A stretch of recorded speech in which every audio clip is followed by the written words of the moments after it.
मजदूरी के भैया समारा तनी देश के, मजदूरी के भैया समारा तनी देश के। भूल गई बाबू महतारी के भेष के, भूल गई बाबू महतारी के भेष के। मजदूरी के भैया समारा तनी देश के, मजदूरी के भैया समारा तनी देश के। अब दूसरा जो इसका है, दूसरे ट्रैक में इसी को रिकॉर्ड किया हूँ, उसको जरा चेक करिए वो कैसा के भैया समारा तनी देश के, मजदूरी के भैया समारा तनी देश के। भूल गई बाबू महतारी के भेष के, भूल गई बाबू महतारी के भेष के। मजदूरी के भैया समारा तनी देश के।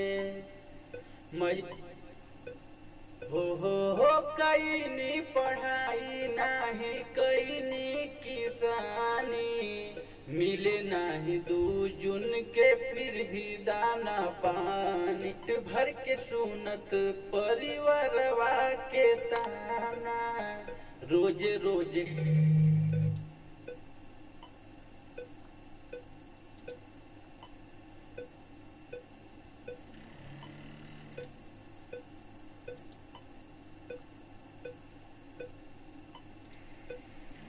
कईनी पढ़ाई ना है, कईनी पढ़ाई ना है, कईनी किसानी।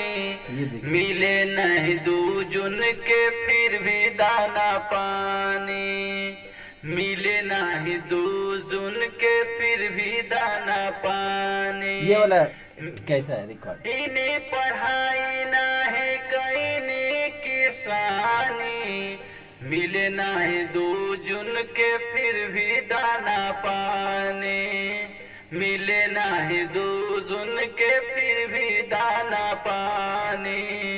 रोज भर सुन के परिवारवा के, रोज को से मजदूरवा का जमाना। अपना के दोष देही, अपना के दोष देही या की पर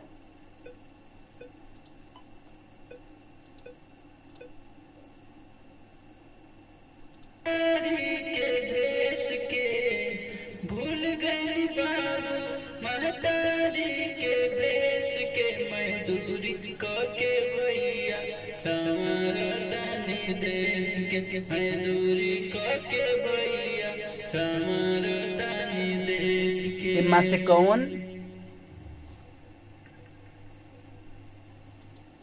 इनमें से कौन आप लोग के अच्छा लगता है, मैं कमेंट करके बताई भी कि कौन वाला रिकॉर्डिंग अच्छा भइल बाटे।